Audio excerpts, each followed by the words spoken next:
Welcome into the fifth quarter. Chris Burkhardt here with you. It was a rough one, but I still think it was a good one in Detroit as the Blazers battled their tails off. And maybe were they facing the refs? Were they facing more than just them, the Detroit Pistons? Maybe, because boy, howdy, did this game have a lot of free throws and fouls. We'll talk about it right now here on the fifth quarter. If you want to join the conversation, 503-248-0620 is the telephone number. And of course, you can text us at 88528. And last but not least, youtube.com, type in Rip City Radio and join the chat there as well. This was, quite frankly, I thought it was a hell of a game. The Blazers did everything they needed to do to grab a victory and, beat really a very good, very, very good Detroit Pistons team. We talked about how this team is maybe just not a little overrated just because they've played so many easy games early on in this schedule. But overall, I mean, they are still atop the Eastern Conference for a reason. A very, very good ball club. The Blazers would need everything to throw at them. And honestly, they did. They did. They threw everything they had at them, and it was a good game. It was a good game. They crumbled a little bit late, and that's why they lost this game. They tried to battle back, and it was just all for naught and hard to do when you have three guys foul out. And as Travis pointed out on the broadcast, that's the first time that's happened to your Blazers since 2009. A tough game, but again, a good one. The Blazers were up early in the first quarter, 17-0, but a 7-0 run by Detroit made it 17-all at the 5-minute mark. The Pistons closed out the quarter up 30-28. Denny Avdia had 12 points in that first quarter. In the second quarter, the Pistons pushed the lead out to 58-45. That was their largest of the night at that point. Portland allowed 13 points off of turnovers, and that was the difference right there as Detroit had a 13-point lead. The Blazers answered. They had a 9-2 run. They cut the lead to 60-54, and Detroit took the 62-58 halftime lead. At least it looked like it, because a foul on Rob Williams gave Cade Cunningham 3 free throws, basically with 0.5 seconds left, and it was 65-58 after that. Denny had 19 points. Grant had 15 in the first half. In the third quarter, the Blazers opened 11-7, outscoring the Pistons. They cut the lead to 72-69. The timeout at the 5:30 mark, and the Blazers had tied it up 73-all. An 8-0 run gave the Blazers a 80-73 lead. All of those runs, or all those points on that run, were from the free throw line. Portland was up 85-84. At the end of the third, Denny had 29 points. In the fourth quarter, though, the Pistons did what they needed to do. They started on a 10-6 run, and this is where it got a little hairy. Toumani Kamara's fouled out. Sidi Sissoko has fouled out, but they just kept pushing and pushing and pushing. Grant hits a 3-and-1 with 3:43 left in the ballgame. Blazers lead at that point, 105-103, pending the free throw. They had an 11-0 run total that made it a 108-103 ballgame. But then the Pistons went on a run of their own, 12-2. It was 115-110 at that point, and they flexed on them just a little bit. Detroit did in those final minutes. Chris Murray would be the third Blazer to foul out with just about 2 minutes left in the game. Like I said, first time 3 players have fouled out in a single game for your Portland Trailblazers since 2009. The Pistons outscored the Blazers 38-31 in that fourth quarter, and they grab a 122-116 victory. Points in the paint, Detroit led 54-46. Second chance points, 18-17 in favor of your Trailblazers. Fast break points, 13-11 in favor of the Blazers. Bench points, 36-35 in favor of Detroit. Turnovers, 14-20 in favor of Detroit. Points off of turnovers, 22-21 in favor of the Blazers. Now, you start looking at that. You're like, okay, points in the paint. There was a 9-point difference. So that's just points in the paint. What it is, what it is. Second chance points are even. Bench points are even. Turnover is a little different, but the points off those turnovers are even. So what was the difference in this ball game? Well, Portland had 35 personal fouls. Detroit had 29. I know that's only 6 foul difference, but They were free throw ready. Detroit took 48 free throws in this game. Portland didn't take a small amount either. They took 35. But in the end, Detroit made 36. That means they made more than the Blazers took in total. The Blazers did shoot well from the line, 32 of 35, but Detroit 36 of 48. And that right there is a 4 extra points, and that helped out just a little bit. And then field goal wise, they made 2 more field goals. Not as like lopsided as you would think. You look through the box score, they made 2 more shots, they made 4 more free throws. That starts adding up, and you're like, okay, I see what happened here. They dominated where they needed to dominate.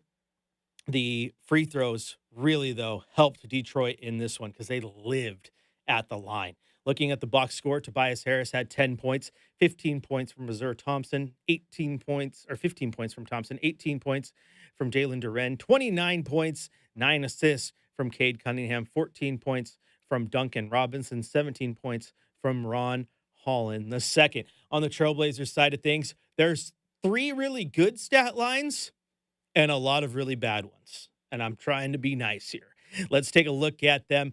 If I were to tell you that Shaedon Sharpe, Danny Avdia, and Jeremy Grant would all almost eclipse 30 points, you'd be thinking things were pretty good. 29 points from Jeremy Grant, 35 points from Danny Avdia, and 28 points from Shaedon Sharpe. Those 3 were putting in work. They were doing what you needed to do to win the ball game. They scored a combined 92 of the 116 points scored by the Portland Trailblazers, but no other Blazer had more than 8 points. Robert Williams and Sidi Sissoko each had 7 points from Dwop Reith, a single point from Toumani Camara. Chris Murray, Caleb Love, and Ryan Rupert did not score at all. When that happens, it's gonna be tough. It was an off night for Toumani Camara, all things considered. He was 0 of 4 from the floor, 0 of 3 from beyond the arc. His 1 point coming at the line where he was 1 of 2, and he fouled out in this one. That's a rough night for Toumani Camara. Jeremy Grant, though, like I said, 29 points. He has 6 rebounds, 4 assists, 35 points, 9 rebounds, 7 assists from Denny Avdia, another near triple-double, and 28 points, 5 rebounds, 3 assists from Shaedon Sharpe. So the big three, as it were, in this game played exceptionally well. The rest of the team definitely struggled in this one. The Blazers had to go with big minutes from Robert Williams III in this one, as Donovan Clingan was a late scratch. We talked about rebounding being big and getting to the glass, all those things. And Portland thought they did a hell of a job. They out-rebounded the Pistons 48-37, which you always like to see. But it would have been nice to have DC in there, get another big guy to do a little extra work on the glass and keep Detroit at bay. Once again, final score 122-116. If you want to join the conversation, 503-248-0620 is the telephone number. That text line is 88528. And of course, you can go to youtube.com, type in Rip City Radio, and join the chat over there on the YouTube chat. Not a lot of fans of Chris Murray today. And, it was a really rough game for Chris Murray. And I like Chris Murray, and there's a lot of people out here who do like Chris Murray, but you also got to understand that he's average. Like, there's nothing about it that really sets off the radar going, yep, that's what he's exceptional at. He's good. He plays good defense. He doesn't make a ton of mistakes. Right now, the bad part is he came into the league hoping he'd have a shot, and he just doesn't have a shot right now. He's struggling from the floor, definitely struggling from beyond the arc. And in a game like this, you need to have a guy who can hit shots, and that just wasn't the case tonight. But to be fair to Chris, it wasn't just Chris. It was everybody not named Denny Sharpe and Jeremy Grant who struggled to make baskets in this one. Yeah, just kind of going along with that, Chris, kind of goes back to the conversation you and I had in the car a couple days ago where I was like, this team at times just needs like that sniper off the bench, right? Like, I think it's going to be the perfect, or in the starting lineup, but I think that'll eventually next year be Damian Lillard, but you're kind of missing that guy who's just like, hey, and even tonight, for example, I don't think Detroit's, I don't think Duncan Robinson is an amazing NBA player, But what does he do super well, Chris? Shoots the three-point Oh, yeah, shot. Duncan Robinson, yeah. Right, and he hit a couple threes tonight, fading away, that kind of put the Blazers away. Like, I feel like, the Blazers do need a little bit of shooting help right now. Oh, well, that's a clear given. And for the YouTube chat, yeah, they need a shooter. Yeah, absolutely. We know that. They need a shooter and they need a point guard. Hopefully Drew Holiday comes back sooner rather than later. I would suspect that Scoot's in that conversation as we near 2026 as well. And so there is some help on the way. But in a game like this, not having a shooter definitely hurt you. I would say that the good part about that, regardless, is the fact that you know exactly what this team needs. And so Joe Cronin gets to go to work. That for a while there was questions like, are you going to trade this guy? What are you going to do? What do you actually need? No, you know exactly what this team needs. Now, can you go out and find it? Of course, the question on everybody's mind now, because that's how things are. Anytime there's an available player, people want to connect it to the Blazers. So with Giannis being rumored to be on the outs, the question is, is he going to come to Portland? Is the Blazers going to get in on that? We shall see. The other question is with Chris Paul getting unceremoniously let go by the Clippers, are the Blazers going to get in on Chris Paul? I don't know if they're going to cut a guy, realistically. I don't think they're going to cut a guy because they'd have to do that to open up a roster spot. I don't think they're going to cut a guy to bring in a 40-year-old point guard who, should Drew Holiday and Scoot Henderson both be healthy in the coming weeks, is not going to be playing. You're not playing Chris Paul over Drew Holiday and the young guy who hasn't played all year that you want to be the future point guard of your team. So, no, I don't think they're going to go get Chris Paul. That would be a short-term fix and a long-term problem, quite honestly. It just doesn't make a ton of sense. If this is going to be his last year, you know what Chris Paul's doing. Chris Paul's going to go ring chase. So does Denver need someone to back up Jamal Murray? Is there any room on Oklahoma City's roster to send him back to OKC for a minute? Can he go to Detroit? All those teams would have to free up space, but it's not Portland, unfortunately. All right, this is the fifth quarter. I'm your host, Chris Burkhardt. You can follow me on social at Chris J. Burkhardt. And you also heard super producer Brenden Slaughter. You can follow him at B_slot. We're going to take a quick break here on the fifth quarter. When we come back, it's time for our drive of the night, shot of the night. We still got Coach's Corner and a game ball to get to as well. And you'll hear it all right here on your home of the Blazers, Rip City Radio 620.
Double teamed. Avdia hangs. Pass intercepted by Robinson.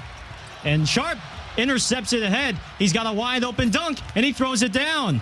Huge turn of events. Welcome back into the fifth quarter. Chris Burkhardt here with you. If you're wondering, what the heck? Who was that on the call? That was Gareth, the voice of the Rip City Remix, filling in for Travis Demers, who was on TV, filling in for Kevin Calabro. Musical chairs today on the Blazers broadcast, which, Curtis was filling in for Chad.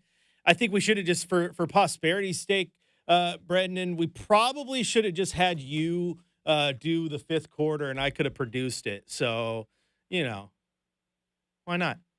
I mean, it seems like it was a role shifting today, but obviously, yeah. I was like, I was shocked. I came into you. I'm like, where's Travis, man? So the grind never stops. But shout out to Gareth, man, for stepping in and doing it. Heck yeah! Now the comment section on YouTube is it's lighting up. People are commenting and deleting their comments. We had one person to go in there say they hate this team, and Todd says horrible. People are upset about this. But here's the thing: I know that I tend to be like the glass half full guy, and I try to be as optimistic as possible. So there are some people who say I'm too positive, and I tell them the reason why is when you have 82 games to cover, if you are just grumpy McGrouch face, it's going to be one hell of a season. You are going to be miserable. I do my best to not be miserable and try to understand why things are happening the way they are. And tonight, when you want to say, the team was bad, I mean, yeah, the outcome was atrocious, and that's not what you want. And that little collapse there in the last few minutes does suck. But also, they went in today with 10 healthy bodies. With the injuries that they have piling up, Donovan Clingan was a late scratch, so they had to go to Robert Williams, who played 30 minutes, which is just something he hasn't been doing lately. Then you have the 3 players foul out, so they go from 10 to having 7 bodies. And unfortunately, right now, Ryan Rupert is not an NBA rotation player. He's not playing well. He only played 3 minutes.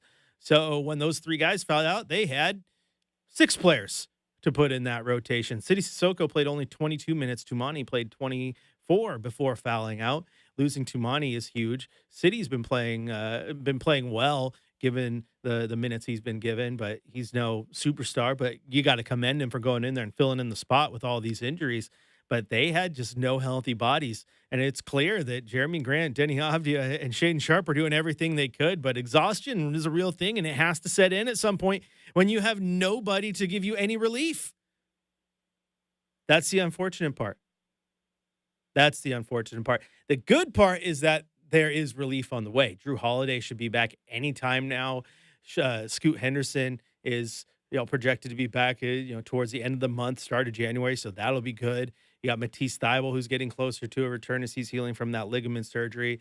The only real long-term injury that's going to take some time at this point is Blake Wesley, who will miss about half the year, which is terrible because he was playing so well. But, it is what it is. It's just unfortunate. Todd says, why do we pick guys that aren't playable? Makes no sense. Chris Murray was a first-round pick, but we're talking about the guys that they are playing. Caleb Love is a two-way player. City Sissoko is a two-way player. There's no bother in that.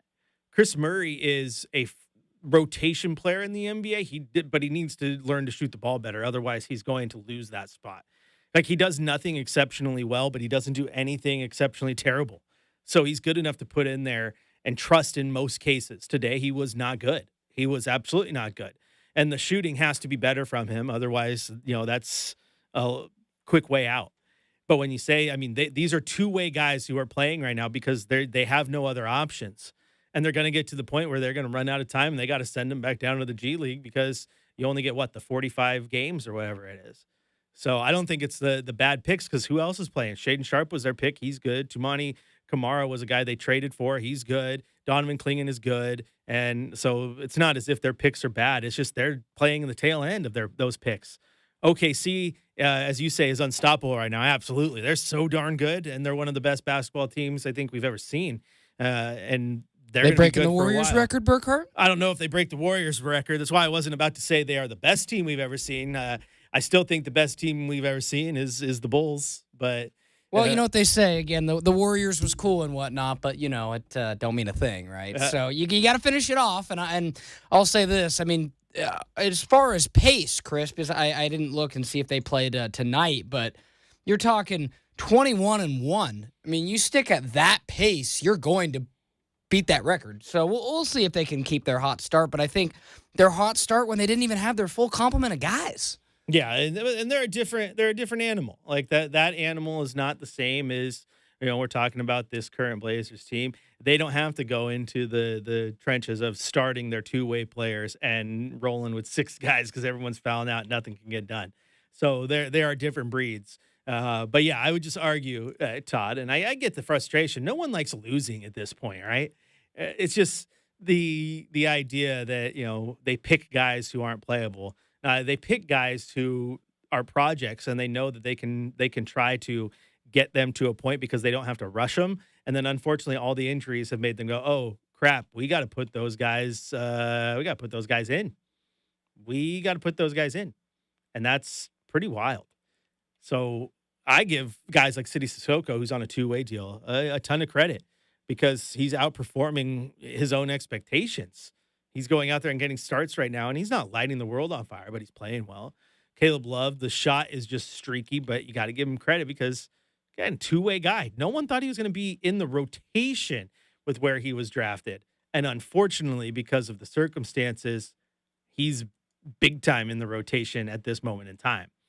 So those have to play into it as well. The only one that, Rupert is not playing as well as he should, and Chris Murray is up and down, and today he was definitely down.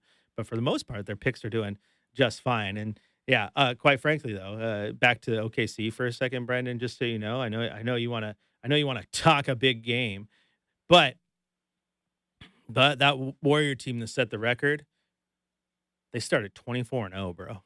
That's Luke Walton, wild. right? Yeah, no, that's just again, the pace and whatnot, and I think I think it's worth comparing because really, I don't think, and maybe I'm just missing somebody, Chris. I don't think there's been a team that's kind of jumped out of the gates that fast since and been like on the maybe the Celtics. I'm trying to remember if the Celtics. The pace of Oklahoma City on is filthy. They're filthy. You got to give them credit. And as you told me, they're coached well, they play well, they draft well. It's all of the above. Oh, totally. And I think the thing that should absolutely scare folks is what you told me earlier this week when you're like, ho hum, they got a pick coming from the Clippers. Yeah. Looking at the YouTube chat,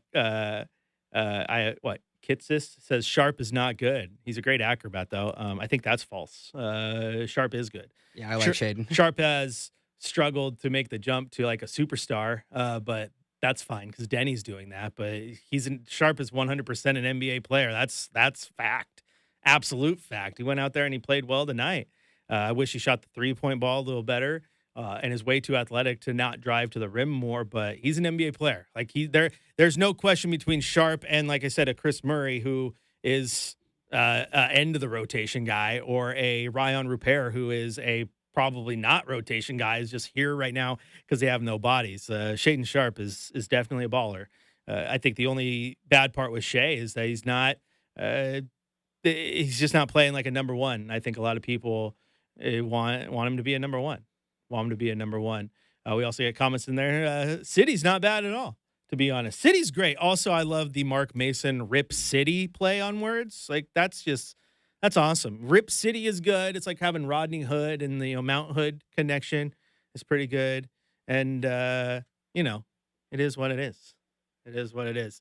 It's just unfortunate that they lost that game. For being honest, like. Just because they had a chance to win it. I think they had a chance to win it. All things considered, you go in with that team and you almost beat the best team in the East.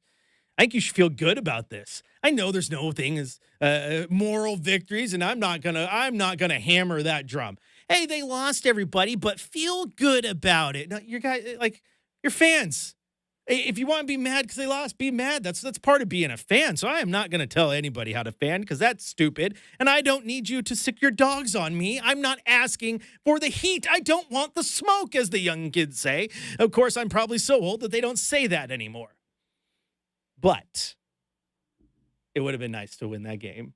And I will say that the fact that they went in there and those 3 guys, Grant, Denny and Shea played the way they did, and you sit there and you see that performance, and you go, you know what?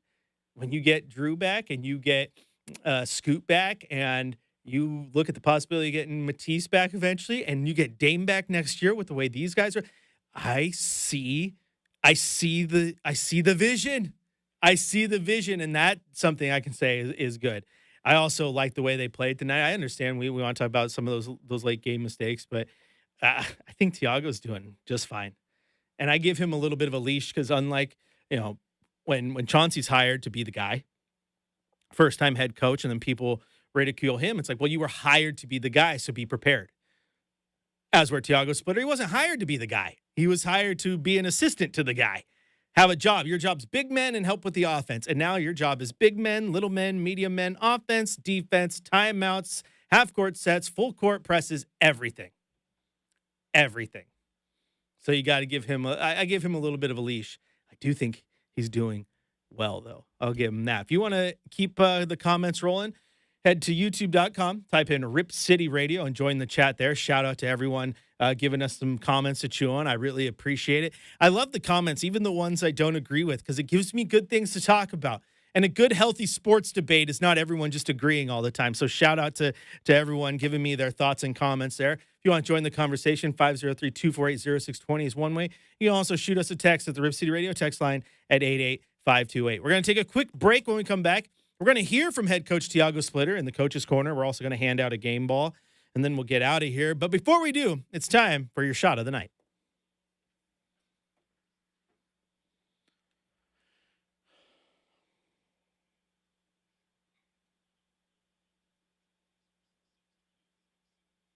Blazers can run. Avdia to Grant. 3 on the way. Good! And 1! 4-point play coming up for Jeremy Grant, and the Blazers lead. Oh, money ball, Jeremy Grant. This is why you got to keep playing. Coaches always say, just keep playing. Play through, keep playing.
Welcome back into the fifth quarter. Chris Burkhardt here with you.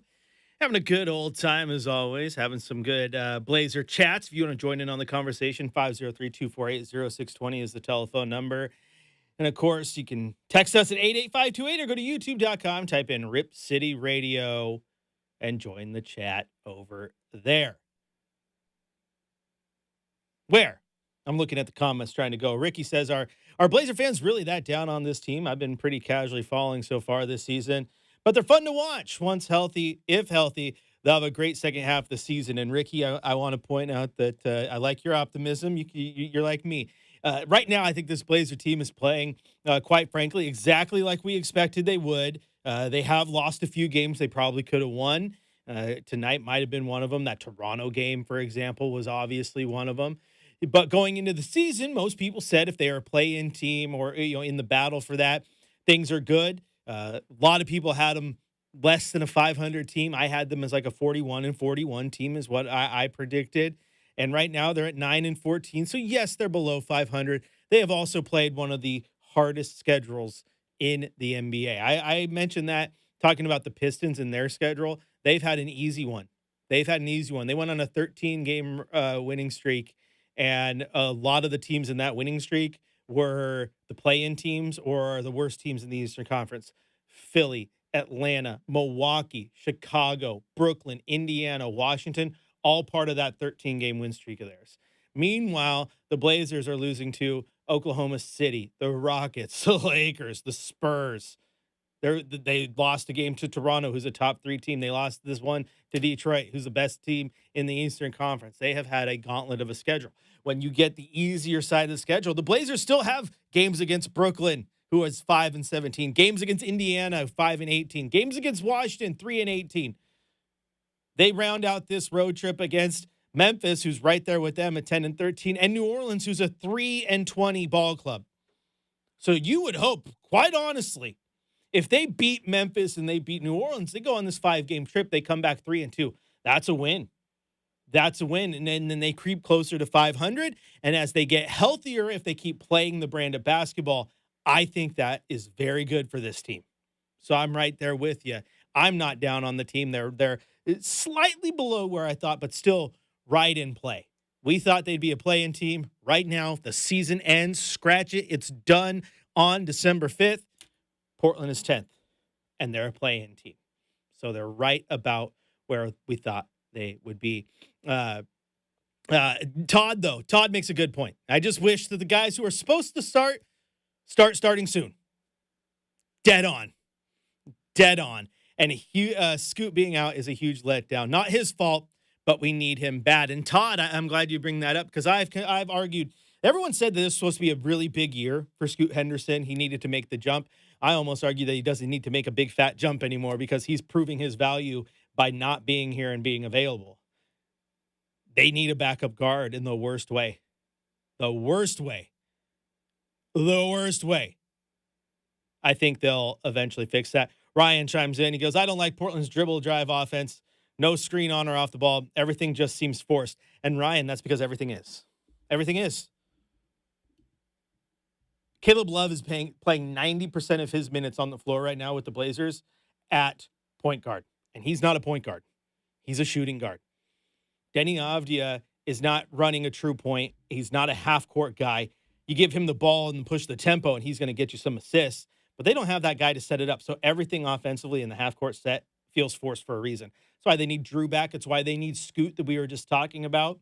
Next year when they get Dame, things change. Things change in a big way. So, and I'm not even talking about, it's changed just because they have Dame. I'm not coming in under the assumption that Dame is coming in as the Dame of old. I mean, coming back from that Achilles injury at that age is going to be tough. But even Dame at 50% knows how to run those half-court offenses. And that changes everything. Once again, telephone number, if you want to join us, 503-248-0620, where we head out right now to Uncle Blazer. Uncle Blazer, welcome into the fifth quarter. Hello, Chris. Well, hello. How we doing? Pretty good. This is first time I've called this year. I've been an intermittent caller the last number of years. And my opening line is to say I want to talk a bit about Joe Okay. Chauncey and Tiago. And taking a big picture view, actually, I like a lot of what other people are saying about what's going on right now, but I don't want to talk about players in the game. I want to talk about the big picture view. So everything that's going on right now is due, I think, to Joe's vision and approach to building this team all from the get-go. And the relationship that he and Chauncey built up over the last couple of years, especially after the first year, they had a lot of shared ideas about how to build the team. And there was a great discussion today with Mike Richmond and Joe Freeman of the Oregonian about Tiago at the end of their podcast today. And Chauncey, I didn't realize some of this stuff. Chauncey, with Joe's support, put a lot of effort into looking into Tiago and brought him in intentionally to start to change the team's mojo and approach to the offense, and that they had a common view of things. And I kind of think that Chauncey laid a lot of the groundwork. I don't want to talk about Chauncey's problems, the whole separate thing, and that's really hard. But from a basketball standpoint and the kind of person and coach, player he had, there's this common level of respect and appreciation from the players. And their styles, I think, are very compatible. And when Tiago stepped in, I didn't know a whole lot about him, but I did some homework. And then just watching stuff, it's like, well, this is perfect. This is just building on where the team is going. With the injuries and stuff, it's decimated the roster and made it really tough right now. But the fact that they're doing as well as they are, all things considered, they're playing within the guideline of that system and the approach. And I think that's actually partly the roster building. And some of these guys, I don't know if they're going to be long-term future NBA players, but they all have confidence. They have respect and appreciation for each other. They're willing to give up sacrifice, but they're also getting permission to play their game. Mm-hmm. And when you have all these people hurt, and you were just talking a little bit about before this about, well, is Denny a guard? No. Is Love a guard? No. I mean, they're not point guards. So you have to adapt, and Tiago has done a great job. The last thing I'll say on this, and I'll shut up and see what kind of reactions you have, is that at the early of the season, I was trying to get some predictions, and I haven't been wanting to do that last couple of years because, well, no, they're just not there yet. But when pick up Dame and seeing that Giroux and that, these guys are really developing, and maybe this is a breakout year, and Scoots had a great, off season, and so I started to make some predictions. Well, I'm going to talk about the players right now, but my predictions on the coaching and the management side, I think that in the discussion by the end of the year for general manager year, I bet you Joe is going to get some conversation. And I think my coach, my original test, I bet you Chauncey's going to get some consideration. Well, I know what would happen because Chauncey got to coach one game. And then, but Tiago's like, all right, that's just a continuation of my thinking. I bet by the end of the season, there's going to be some conversation about Tiago being coach of the year. And that's all a justification. I don't know if that's the right word. That's all an indication of kind of what I'm thinking about how this team is being built and where they're going. And the last thing I'll say, I think Dun-Dun's going to kind of like this. These are all just my senses.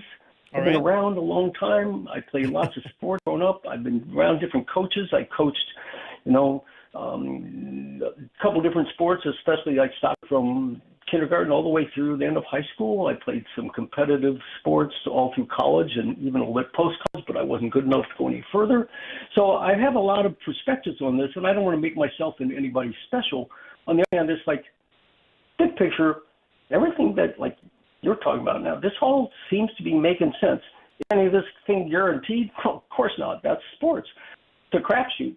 But I really like where this team and the whole organization, everything is going. So I'll shut up now. I probably talked a little bit too long, but it's the first call of the year, so I'm going to cut myself a little slack. So the ball's in your court. Well, I appreciate you, Uncle Blazer, and since it was your first call of the year, I let you run with it. I let you have some fun. Now, everything you're saying is let's talk about it for a second. First off, Tiago Splitter. I love Tiago Splitter. For anybody who's been listening to me all off season and into this season, I was stoked when they hired him. I said it on day one. I thought that he was the best assistant coach that Chauncey Billups has hired in his time here. I liked him as a player. I know he didn't light the world on fire as a player, but that didn't mean that he's not a smart basketball mind. And in my time covering the NBA, and granted, I started in 2014, the most impressive locker rooms I was in was the Spurs locker room. So when I started with NBC, my job was to go to the visiting locker room to do player interviews for the TV show. So we had opposing player sound as well. So every single visiting team, I was in there, the Cavs, Lakers, LeBron, Kobe, etc. The most impressive locker room I was ever in was always a Spurs locker room because it was just smart basketball minds. Manu Ginobili is one. Tony Parker, Pau Gasol was brilliant basketball mind. Patty Mills is a smart basketball dude. Everywhere you go, it's just smart basketball players. And Tiago Splitter is one of them. So I was very excited that he was hired, and he's thrown into a tough situation. You got to be head coach one game into the year. You got to try to take over. You got to get through the tough phase of, the media circus and everything that's going on. And then you got to try to keep this team focused. That's a lot. And I think he's doing very, very well. And he's admitted too that he was learning early on and is still learning. There's differences between, the NBA game and the FIBA game, which he's used to when he won the championship there in Paris and all that stuff. But he's going to take some time to adjust. And you're seeing that adjustment. I like what he's doing though. And he's smart. I like that he took the team into the hotel and made him watch a video the other night. And, that led to a win in Cleveland. But at the same time, he's got to deal with the fact that, as we mentioned, he's playing with half the roster. That's tough. When you don't have Drew Holiday, you don't have Scoot Henderson, you don't have Matisse Thybulle. First off, there's two all-NBA, all-world defenders who are out. That's your basically entire point guard depth because Dame's not going to play this year. You have to adjust. He's playing, and I mean this in the most respectful way possible, but he is playing with Sidi Sissoko starting at point guard. We are talking about a two-way NBA player who, over the tenure with his time in Portland, has spent more time at Childs Center than he has Moda Center. He is playing his tail off, and I got to tip my hat to him, but he's still a two-way player. Caleb Love, two-way player. Chris Murray is a end of the rotation type player, and he's playing 30 minutes a night right now because of injuries. That hurts. That is tough for anybody to overcome. And it's clear that when you don't have your point guards and your players, getting into half-court sets is tough. I think they'll be fine unless they rattle off, let's see, we're 23 games in now, so unless they rattle off about 50 wins in a row, I do not think Tiago Splitter is going to get any love for Coach of the Year. Never seen a team who is on the battling for a play-in or the 8th seed in the NBA playoffs get Coach of the Year consideration. It's going to be Dagnall in OKC, Bickerstaff in Detroit, and they're both going to, if Oklahoma City keeps doing what they're doing and they go out there and, as Brenden pointed out earlier, on pace to break the all-time record, yeah, that guy's Coach of the Year. Watch out. All right, let's head out to the man, the myth, the legend, Ken in Vancouver. Oh, it's always a good night, win or lose, when he calls in. Ken, welcome into the fifth quarter. Hey, thanks, Chris. Good to talk to you, buddy. Likewise, man. Glad you're here. What you got for me?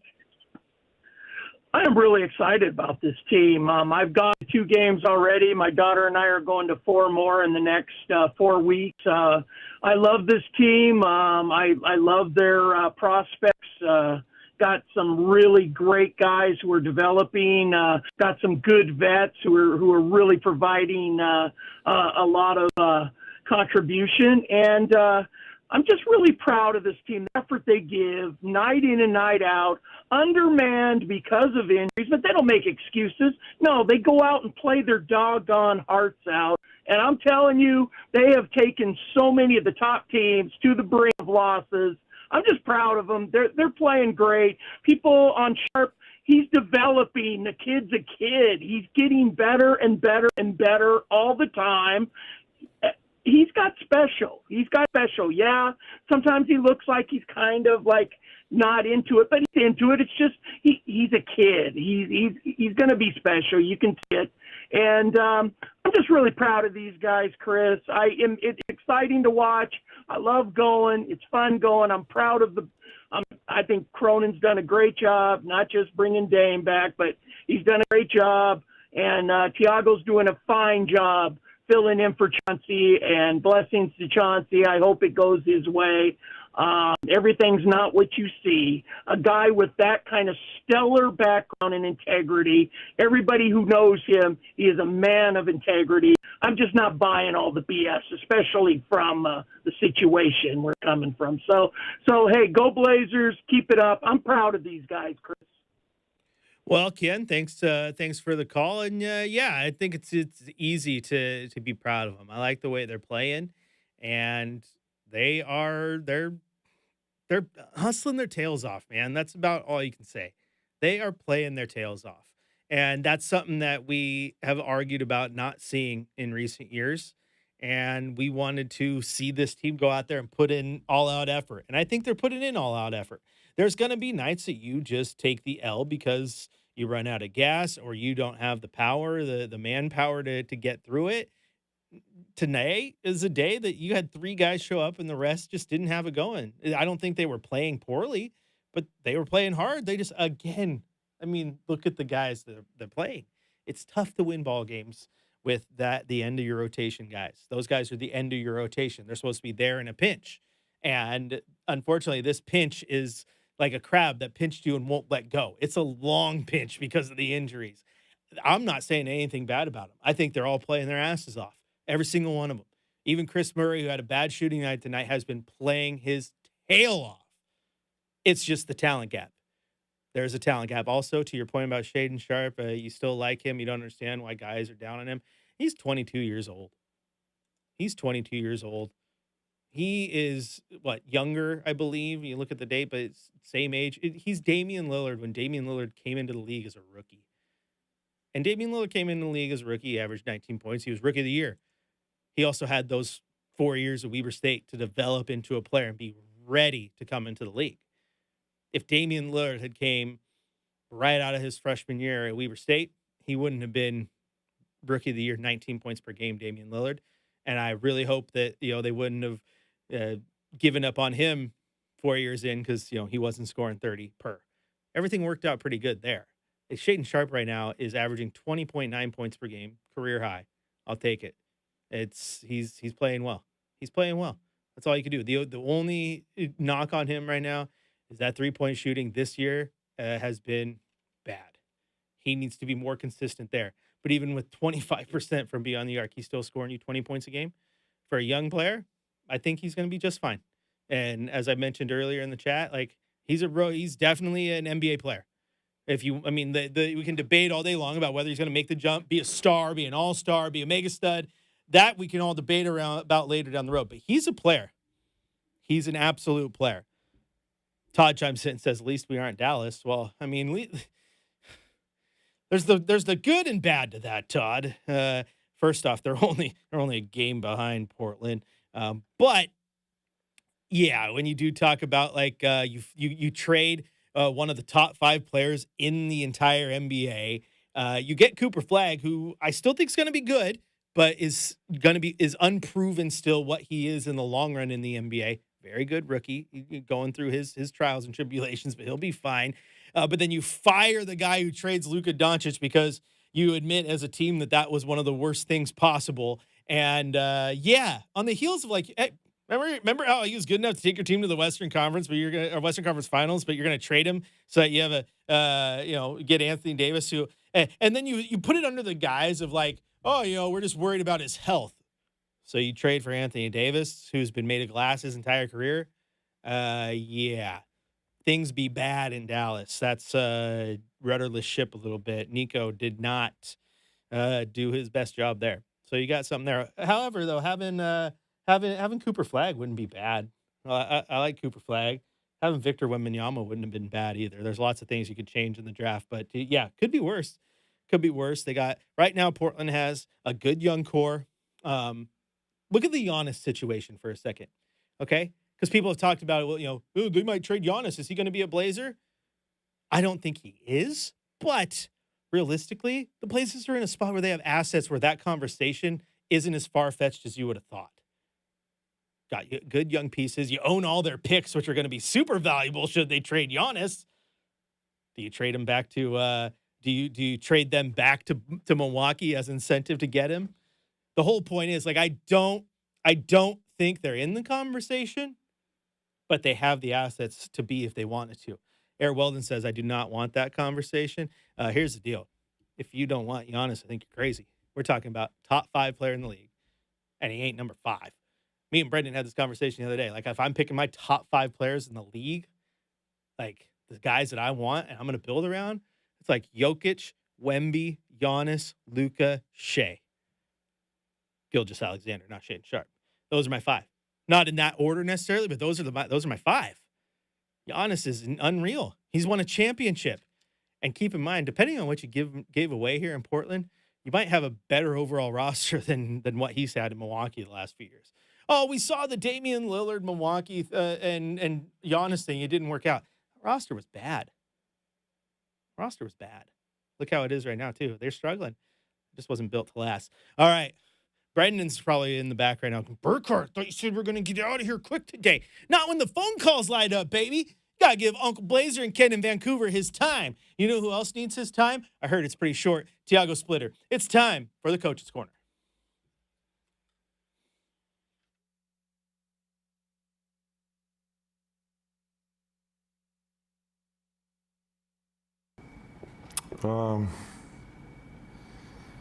I think we make a couple mistakes,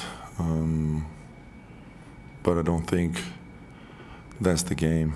I think we fought hard. We won the rebound game. We got a lot of guys playing a lot of minutes and playing hard. Guys playing out of their positions. We tried to junk it up a little bit the game, do different type of defenses, and I thought that we fought hard. Didn't have enough to finish the game, to be honest, but overall, I'm proud of them. They fought it. This is what we want to do every night. We compete, and we'll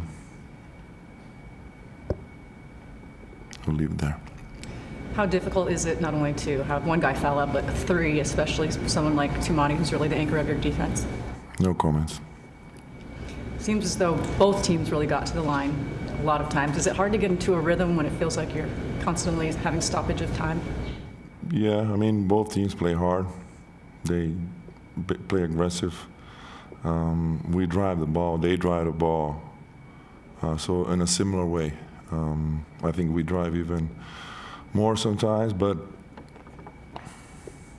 yeah, I don't want to comment about the free throws.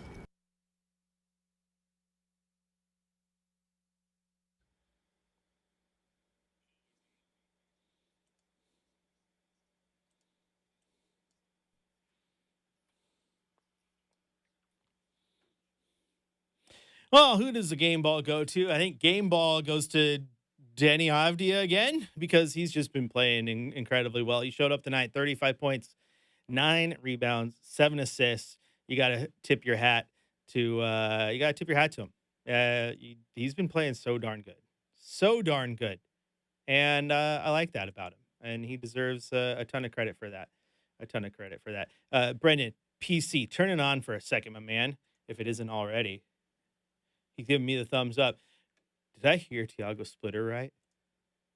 Did he drop the greatest quote of all time? Both teams play hard, my man. Rasheed, do you think it was a good game? Do you think both teams played hard? Both teams play hard. Both teams play hard. Both teams play hard. God bless and good night. He did, and he dropped right there. He said, both teams. He said both teams played hard. The very first thing I thought of was the legendary Rasheed Wallace. Like, if you are a Blazer fan, you cannot hear someone say both teams played hard without going, God bless and good night. Like that, it is a must. Both teams play hard, my man. Rasheed, do you think it was a good game? Do you think both teams played hard? Both teams play hard. Both teams play hard. Both teams play hard. God bless and good night. I just can't. So okay, and kind of funny that they played Detroit tonight, where he went on to go win an NBA title. But I just got to tell you, friends, family, well wishers, I love Rasheed Wallace. He is still my favorite Blazer of all time. I don't care about the technicals. I don't care about if he really wanted to play, he could have been really. I don't care about that. Both teams played hard. God bless and good night. Ball don't lie, which they still put up on the screen, which is pretty funny. All right, that's gonna do it for us. Good thing we got a long song in that outro. Brendan's kind of jazzed. He's gonna mess with the log. He's gonna end right on time. It's gonna be a thing of beauty. But we'll be back on Sunday. Blazers continue this road trip in Memphis, taking on the Grizzlies. 3:00 tip-off, which means I will have game day for you at 1 in the afternoon. Brendan, are you with me Sunday, or do I got Shack Attack? Shack Attack. Oh, man. So the B team's in. B team's in. B stands for best, just so you know. Just playing with you. I'm back with you for Pelicans next week, I think. That's right. Pelicans on Thursday. A little bit of a break there. Yeah, odd shift in the schedule for sure. Yeah, it's because you had the games that they had to add because of the NBA Cup, so you didn't know whether they'd be playing on the 10th or any of that. Darn so Spurs. We get a little bit of a break. The plus side is that we'll have some courtside Monday action, and we'll keep getting you plenty of Blazers talk. Once again, Blazers will take on Memphis 3:00 on Sunday. I will have game day for you starting in one. Final from Detroit, Pistons 122. Your Blazers, 116. And I always like to say, Rip City, I'll see you on the next one. But we're going to mix it up tonight because there's only one way to end this show. Both teams play hard, my man. Rasheed, do you think it was a good game? Do you think both teams played hard? Both teams play hard. Both teams play hard. Both teams play hard. God bless and good night.